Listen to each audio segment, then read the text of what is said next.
नमस्कार, स्वागत है आपका साथ की बिसात में। मैं हूं सनी गंगासागर आपके साथ में। इस बुलेटिन में आपको दिखाएंगे देश प्रदेश की दिन भर की वो खबरें जो सुर्खियों में छाई रही, लेकिन शुरुआत करेंगे इस वक्त आ रही बड़ी खबर से।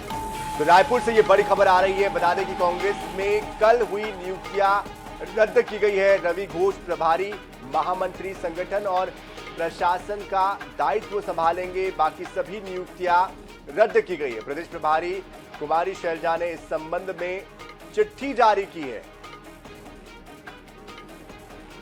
तो कल हुई नियुक्तियां रद्द की गई है।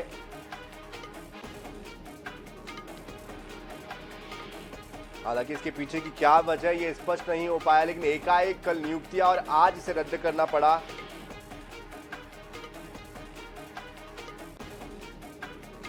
और इस खबर पर अधिक जानकारी के लिए हमारे साथ हमारे संवाददाता गौरव शर्मा जुड़ चुके हैं। गौरव, आपसे समझना चाहेंगे, कल नियुक्तियां और आज एकाएक इन्हें रद्द करना पड़ा, ऐसी क्या स्थितियां बनी कि फैसले को पलटना पड़ा? क्या कोई दबाव था या फिर आपसी असमंजस था जिसकी वजह से ये फैसला हुआ?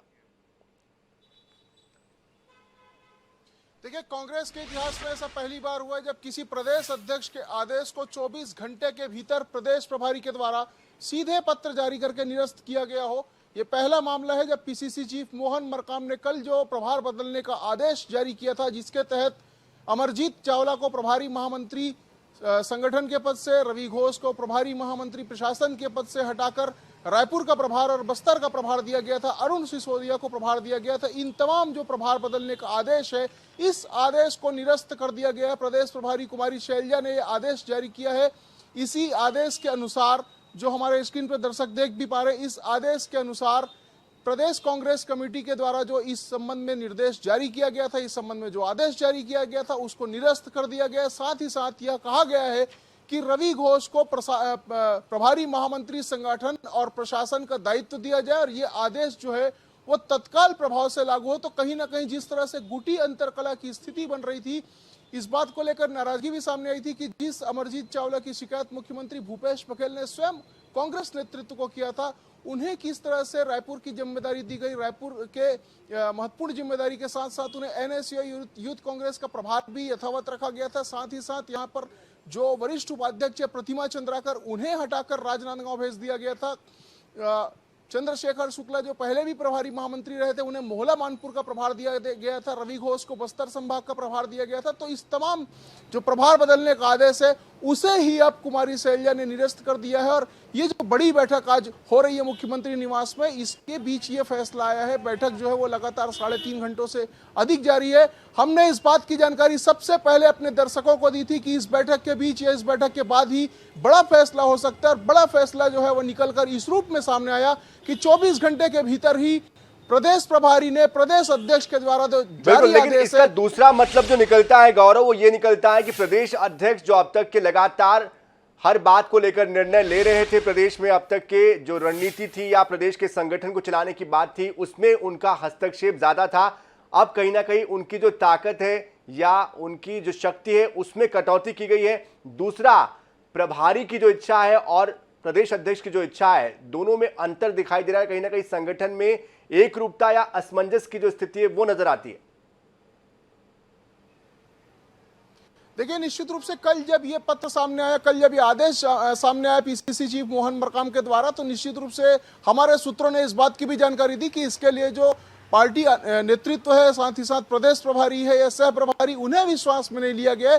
इस संबंध में आदेश जारी यही होना था कि रवि घोष ही संगठन और प्रशासन की जिम्मेदारी संभालेंगे बतौर प्रभारी महामंत्री। इस संबंध में पूर्व में भी वरिष्ठ नेताओं के साथ सहमति बना ली गई थी, लेकिन कल जो आदेश जारी हुआ उसमें कई अन्य नाम भी थे, जिसको लेकर नाराजगी भी दूसरे खेमों के सामने आई, दूसरे गुटों के सामने आई, दूसरे वर्गों के सामने। और यही वजह है कि 24 घंटे से भी कम समय के भीतर यह निर्णय लिया गया और प्रदेश प्रभारी कुमारी शैलजा को पीसीसी चीफ मोहन मरकाम के द्वारा जारी आदेश को निरस्त कर। लेकिन एक आखिरी सवाल मेरा गौरव ये है कि अमरजीत चावला जिनकी शिकायत जब अधिवेशन चल रहा था उस वक्त हुआ, कांग्रेस का अधिवेशन जब रायपुर में हुआ था उस वक्त उनकी शिकायत की गई थी और अब उनको इस तरह से एक बड़ी जिम्मेदारी कल दी गई थी। ये एकाएक कैसे ये चीजें हुई और कैसे इसके पीछे कौन किसका एक संरक्षण कह लीजिए, किसकी इसमें पदोन्नति के लिए सिफारिश थी? देखिए, अमरजीत चावला पहले मुख्यमंत्री भूपेश बघेल के करीबी रहे, लेकिन अब माना जाता है कि उनकी घनिष्ठता जो है वो पीसीसी चीफ मोहन मरकाम के साथ है। यही वजह है कि उन्हें प्रभारी महामंत्री का दायित्व भी दिया गया था। लेकिन अब जिस तरह से मुख्यमंत्री भूपेश बघेल ने अधिवेशन के पहले शिकायत की थी, उसके बाद से वो बैकफुट पर चल रहे थे। उन्होंने एक पत्र जारी करके स्वयं को अधिवेशन के कामों से भी अलग रख लिया था। उसके बाद ये माना जा रहा था कि इन्हें पद से अलग कर दिया जाएगा। इसको लेकर सहमति भी बनी थी और यही वजह है कि रवि घोष को संगठन और प्रशासन दोनों का दायित्व देने की लेकर सहमति बनी थी। लेकिन कल जब ये एकाएक पत्र सामने आया तो लोगों ने इस पर आश्चर्य भी प्रकट किया और नाराजगी भी प्रकट की कि किस तरह से संगठन को, राष्ट्रीय नेतृत्व को विश्वास में लिए बगैर इसे जारी किया गया। और यही वजह है कि इसे अब रद्द भी करना पड़ा। कहीं ना कहीं समन्वय का अभाव ये दिखाता है कि राष्ट्रीय नेतृत्व, प्रदेश नेतृत्व और सत्ता और संगठन के बीच में अगर समन्वय का अभाव होता है तो ही इस तरह की स्थितियां सामने आती है। यही वजह है कि 24 घंटे के भीतर पहली बार इस बड़े आदेश को बदलने की नौबत आई। बिल्कुल गौरव, आप नजर बनाए रखिए। बहुत बहुत शुक्रिया इस पूरी जानकारी के लिए। और चुनाव से पहले समन्वय की जो कमी है वो यहाँ दिखाई दी है। लेकिन एक और बड़ी खबर आ रही है भोपाल से। ये बड़ी खबर है, पीएम मोदी की सुरक्षा में एंटी ड्रोन सिस्टम तैनात करने को लेकर ये खबर है। और मोदी का जो दौरा है उस पर हाई अलर्ट पर है खुफिया एजेंसियां। पुलिस कमिश्नर हरिनारायण चारी मिश्र का भी बयान आया है। सुरक्षा के मद्देनजर 4000 से ज्यादा पुलिस फोर्स तैनात किया गया है।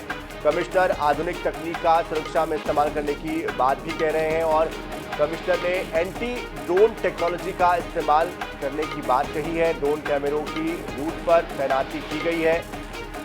तो पीएम का मध्य प्रदेश में जो दौरा होना है उसके पहले सुरक्षा को लेकर खासे इंतजाम किए जा रहे हैं। हाई अलर्ट पर सुरक्षा सिस्टम को रखा गया है।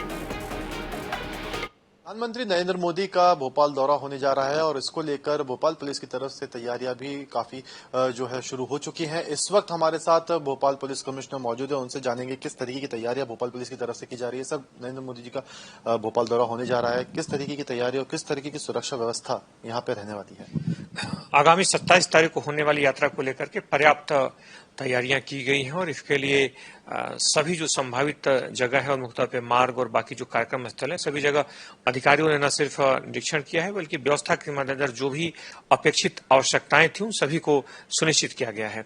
सभी विभागों के साथ समन्वय बैठक हो चुकी है, व्यवस्थाओं के मद्देनजर निर्देश दिए जा चुके हैं और पूरी व्यवस्था में लगभग 4000 से ज्यादा जवानों को लगाया गया है। जितने भी कार्यक्रम स्थल है उन कार्यक्रम स्थल में प्रत्येक पर एक डीआईजी यानी कि पुलिस उप महानिरीक्षक स्तर के अधिकारी को प्रभारी बनाया जा रहा है।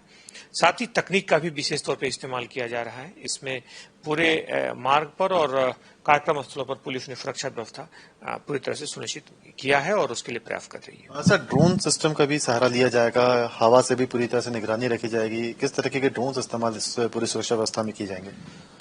और ड्रोन का भी तकनीक के नए नवीनतम तकनीक के रूप में इस्तेमाल हो रहा है। खासतौर पर विभिन्न जगहों का एक हवाई सर्वे और वहां पे ऊपर सुरक्षा व्यवस्था को एक व्यापक नजरिए से देखने के लिए उसका इस्तेमाल होता है। लेकिन इसके साथ साथ एंटी ड्रोन तकनीक का भी इस्तेमाल किया जाएगा। सर, इसमें अधिकारी कितने रहेंगे और कितने जिलों से फोर्स आ रहा है? इसमें सभी कार्यक्रम स्थल पर मैंने जिसे जिक्र किया कि डीआईजी स्तर के अधिकारी होंगे और साथ ही साथ उनके साथ पुलिस अधीक्षक स्तर के कई अधिकारी होंगे।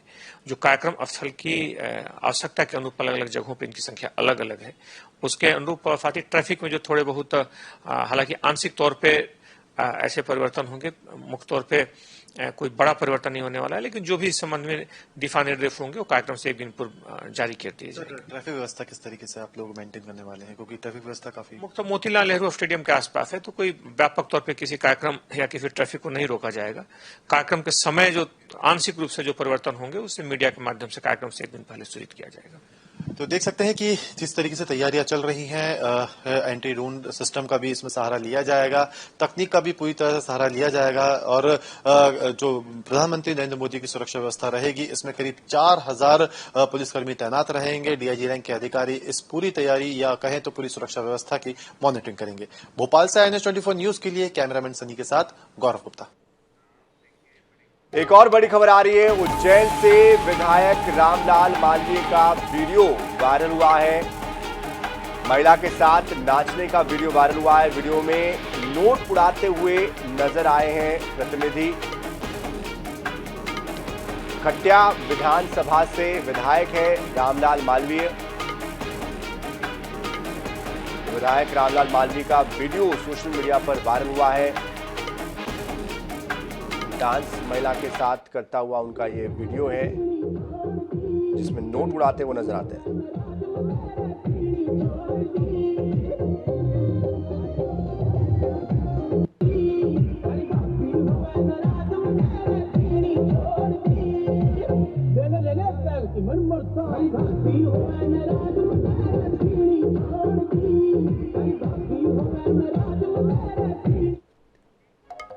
एक और बड़ी खबर आ रही है। फरसगांव प्रतिबंधित हाइब्रिड मोगरी मछली पर परिवहन पर बड़ी कार्रवाई हुई है फरसगांव में, और आंध्र प्रदेश से उत्तर प्रदेश ले जाई जा रही थी ये मछली। लगभग 3 टन प्रतिबंधित मोगरी मछली जब्त की गई है। मत्स्य विभाग, पुलिस विभाग और राजस्व विभाग ने संयुक्त कार्रवाई की है। फरसगांव थाना क्षेत्र के अंतर्गत नेशनल हाईवे का यह मामला बताया जा रहा है।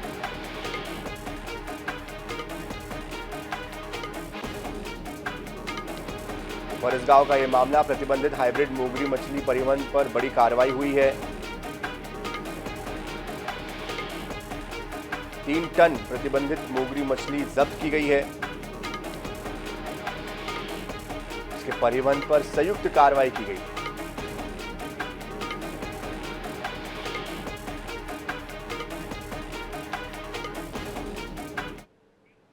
इस बीच एक और बड़ी खबर मुरैना से आ रही है, जहां पर अवैध हथियार का जखीरा जब्त हुआ है। 10 देसी अवैध कट्टे और 4 जिंदा कारतूस जब्त हुए हैं। एक आरोपी गिरफ्तार है, एक मौके से फरार है। मुरैना एसपी ने प्रेस कॉन्फ्रेंस कर इसके बारे में जानकारी दी है। कोतवाली थाना पुलिस की कार्रवाई है। तो मुरैना से ये बड़ी खबर, चुनावी साल में अवैध हथियारों का ये जखीरा जब्त हुआ है। 10 देसी अवैध कट्टे, 4 जिंदा कारतूस जब्त हुए हैं। एक आरोपी गिरफ्तार, एक मौके से फरार है। कोतवाली थाना पुलिस की यह कार्रवाई है।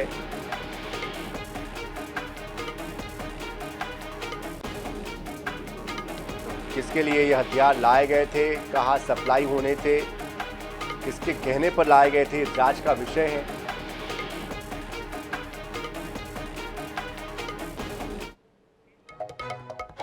चुनावी राज्य छत्तीसगढ़ के दौरे पर पहुंचे केंद्रीय गृह मंत्री अमित शाह ने गुरुवार को दुर्ग में एक जनसभा को संबोधित किया। शाह ने छत्तीसगढ़ में साल 2023 के चुनाव में भाजपा की सरकार बनाने और 2024 में मोदी को पीएम बनाने का आह्वान किया। शाह ने कहा कि कांग्रेस 2024 के चुनाव में राहुल गांधी को बतौर प्रधानमंत्री बनाने के लिए पूरा जोर लगा रही है। आगे उन्होंने पूछा कि आप किसे अपना पीएम बनाएंगे। इस पर भीड़ ने मोदी मोदी के नारे भी लगाए। केंद्रीय गृह मंत्री अमित शाह इससे पहले रायपुर आकर हेलीकॉप्टर से भिलाई पहुंचे। वो पद्मश्री से सम्मानित उषा बारले के घर गए। इसके बाद दुर्ग में जनसभा को संबोधित किया। शाह ने पूर्व मंत्री यूपीए सरकार और छत्तीसगढ़ की भूपेश बघेल सरकार को निशाने पर लिया। उन्होंने अपने भाषण में केंद्र सरकार की 9 साल की उपलब्धि बताई। छत्तीसगढ़ भाजपा की देन है। जब अटल जी पीएम थे तब उन्होंने छत्तीसगढ़ राज्य बनाया और 15 साल में डॉक्टर रमन ने छत्तीसगढ़ को बीमारू राज्य से सफल राज्य बनाया। मौजूदा सरकार पर प्रहार करते हुए शाह ने कहा कि ये सरकार तो घोटाले पर घोटाले कर रही है। शराब घोटाला 2000 करोड़, कोयला घोटाला परिवहन का 500 करोड़, गरीब अन्य योजना में 5000 करोड़ के घोटाले का आरोप, गोठान घोटाला 1300 करोड़ का आरोप, पब्लिक सर्विस कमीशन का घोटाला, लाखों लोगों से नौकरी के सामने पैसे मांगेंगे। कोरोना सेस लगाया मगर खर्च नहीं किया और डिस्ट्रिक्ट मिनरल फंड में से भी लगभग 700 करोड़ रुपया के घोटाले के आरोप प्रदेश अध्यक्ष कांग्रेस स्वयं कर रहे हैं।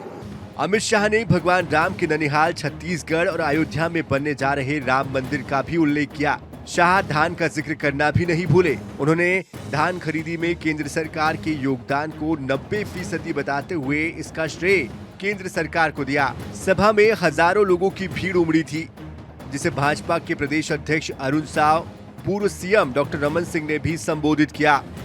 मोदी जी ने लगभग 61 लाख टन चावल मतलब 92 लाख मैट्रिक टन धान खरीदने का काम किया है और 74,000 करोड़ रुपया 74,000 करोड़ रुपया नरेंद्र मोदी जी ने भेजा है। छत्तीसगढ़ सरकार ने कितना दिया?